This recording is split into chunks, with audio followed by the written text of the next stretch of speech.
Un cordial saludo a los maestros, maestras, estudiantes, padres de familia, al pueblo de Esmeraldas y del Ecuador.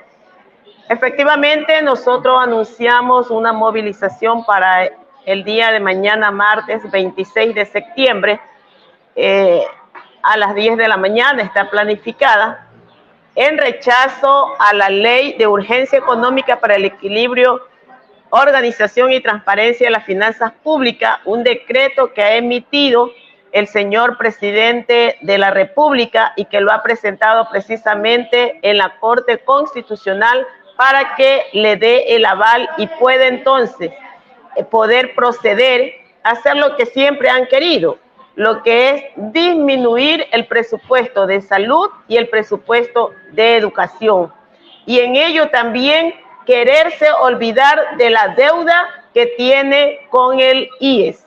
Por eso entonces que nosotros en lo que se refiere precisamente a educación, es que nosotros le decimos que no puede haber menor presupuesto, tras que no lo han dado, no han cumplido de acuerdo a la Constitución, como lo dice, y a la LOEI, que es el 6% del Producto Interno Bruto, sin embargo quieren disminuirlo. Y lo que es más, dentro de ese decreto está de que si las instituciones no han cumplido con cubrir con los recursos que tenían, eso regresa al Estado. Significa entonces que para el 2024, que no se ha ejecutado, en este año del 2023 no se ha ejecutado el 38% del presupuesto de la educación que correspondía para ahora, en el 2024 ya no vamos a tener ese 38%, sino, y más bien del que le toca de acuerdo al ejercicio fiscal del año 2024 va a ser reducido.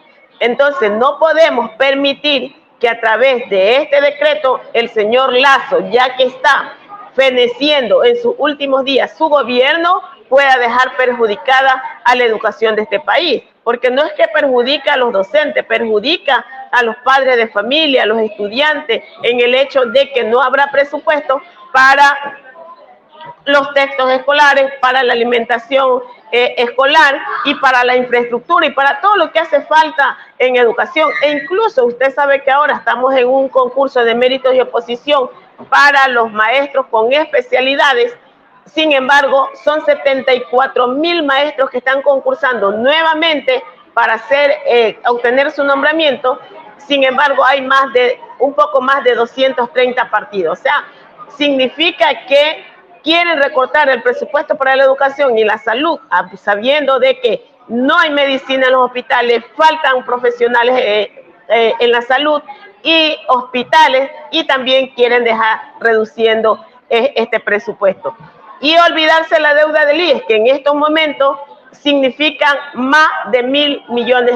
Entonces, no podemos los trabajadores, desde la Unión Nacional de Educadores, los sindicatos, el FUD, el Frente Popular, permitir que estos 9 jueces puedan atentar contra el pueblo. Y en ese camino es que el día de mañana nosotros vamos a dirigirnos a la Corte Constitucional, pero no lo haremos en todas las provincias, solo lo vamos a hacer en las provincias donde hay cortes constitucionales, como es Pichincha, Guayas y Azuay. En esas 3 provincias nos vamos a movilizar hasta las cortes constitucionales. Nosotros queremos decir, en el caso de Pichincha, por ejemplo, que allí actuaron 9 jueces cuando nosotros presentamos los amicus curiae para la reforma a la LOEI, que precisamente el gobierno de Lasso no lo quería aprobar.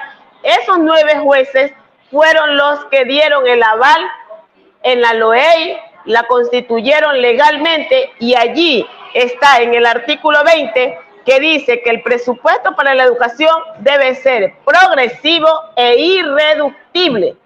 Y eso lo avalaron los 9 jueces que hoy están debatiendo el decreto de Lasso. Entonces vamos a decirle que si ellos apoyaron el artículo 20, no puede ser posible que vayan a avalar este decreto. Y por eso nos movilizamos el día de mañana, martes 26, en las 3 provincias que ya mencioné, donde hay cortes constitucionales, para decirles que deben de respetarse los presupuestos para educación, salud, y que el gobierno pague la deuda que tiene con el IES. No ser así, se estarían contradiciendo los jueces, porque antes aprobaron para que se mantenga el presupuesto, y de aprobarse, porque todavía está en eso esta ley orgánica, ley urgente, realmente estarían contradiciéndose ellos mismos.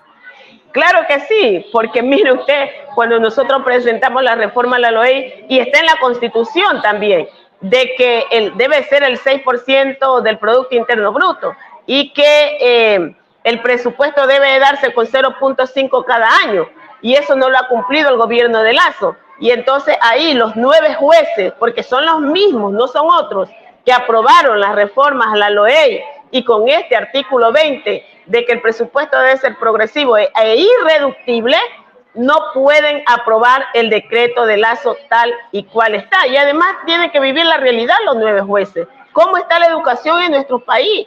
Con una autoridad que no sabe dónde está parada, con una autoridad que no sabe dónde va. Y entonces, por lo tanto, entonces, tenemos que decirle a estos jueces que deben de derogar, o deben, mejor dicho, no aprobar este decreto de Lazo. Porque sería un gran perjuicio a la educación, y ahí está inmerso también que cada año se nombran nuevos maestros para cubrir los ascensos, o sea, todo eso se vería perjudicado también. Es que claro que sí, Fabricio, desde luego, no podrá haber presupuesto para nuevas partidas. Mire, si en este momento el 38% del presupuesto del 2023 no lo han cumplido, no han dado partidas, hubo un concurso para la educación general básica. De ese concurso, apenas 200 maestros fueron los que aprobaron, repartidos en todo el país, habiendo participado 70,000. Hoy están nuevamente concursando 74,000, y apenas hay un poco más de 230 partidas. Entonces, como no utilizan el presupuesto para la educación, no puede haber. Y lo que es más, usted conoce qué pasa en las instituciones educativas. Hoy el Ministerio de Educación, a través de un acuerdo ministerial, está diciendo que debe de haber la jornada extendida dentro de las instituciones educativas. Y usted sabe cuáles son las jornadas extendidas, que deben de haber clubes, que deben de haber, deben de permanecer los maestros allí. O sea, sin embargo, las condiciones de la institución educativa no prestan para hacer esas jornadas extendidas. No, porque trabajamos en la jornada matutina, en la jornada vespertina. No hay aulas para hacer este tipo de cosas, de clubes que está proponiendo el ministerio. Entonces, si es que dan el presupuesto que corresponde y adecúan las instituciones educativas, la infraestructura, con sus servicios básicos, con laboratorios de internet, de computadora, podría ir entonces en el mejoramiento de la educación. Pero lo que hacen en estos momentos es desmejorar la calidad de la educación. Entonces, si no hay presupuesto y si los 9 jueces aprueban esto, imagínense qué pasará con el nuevo gobierno que va a sentarse en este año, 3 meses, que prácticamente no es que va a ser gran cosa, porque en 4 años no hacen absolutamente nada por el pueblo. Imagínense en año 3 meses. Una última situación, la vez anterior hicimos una entrevista sobre esto de recurso de amparo que se presentó en Guayaquil y se lo ganó. Hay muchas interrogantes ahí. ¿Qué deben de hacer los maestros que se han sentido perjudicados en este aspecto y que deben de reconocérseles algunos valores? Bueno, allí estamos diciendo que eso se ganó en Guayas, pero dijimos que ya se quedaba sentado precedentes, porque nosotros presentamos en todo el país acciones de protección.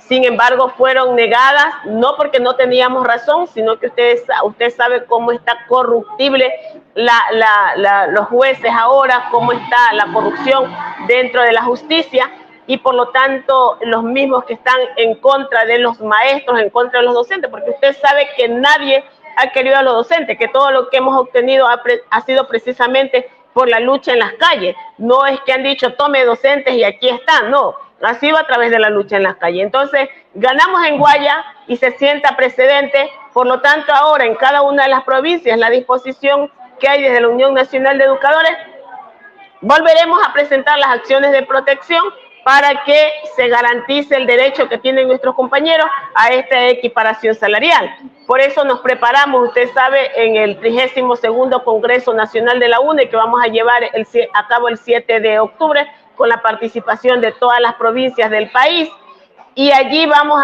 a demandar las políticas que vamos a presentar al nuevo gobierno, sea quien sea, porque nosotros decimos que ninguno de los dos nos representa. Entonces, sea quien sea, vamos desde ese Congreso, entonces, ejecutar las políticas para calentar a las calles. Eso es lo que nos queda, Fabricio, y por lo tanto, nuestros compañeros maestros, que con justa derecho tienen su equiparación salarial, que se las negó el Ministerio de Educación, que se las negó el gobierno de Lazo, hay que volver en cada una de las provincias a presentar las acciones de protección. Con eso que ha quedado desde la provincia del Guaya, hoy en cada una de las provincias restantes vamos a seguir presentando las acciones de protección para que se dé validez a este derecho que tienen ellos. Ok, muchas gracias, Jacqueline. Muchas gracias, Fabricio. Solamente decirle a nuestros compañeros maestros y maestras que no nos queda más que la unidad. Hoy necesitamos defender la educación, no solamente por los maestros, por nuestros estudiantes, por nuestros padres de familia, sino por la sociedad. Un país que no se educa es un país esclavizado. Por lo tanto, entonces, necesitamos hoy participar de este congreso que vamos a llevar en Quito, y que todos los maestros en estos momentos que están en estos concursos de méritos y oposición, los llamamos a unirnos alrededor de la Unión Nacional de Educadores, como a los aspirantes a ingresar al magisterio, a los contratados, a los que tienen nombramiento provisional, y lo mismo a nuestros compañeros que tienen nombramiento definitivo. Solo la unidad, la lucha y la organización son caminos de victoria. Muchas gracias, Fabricio.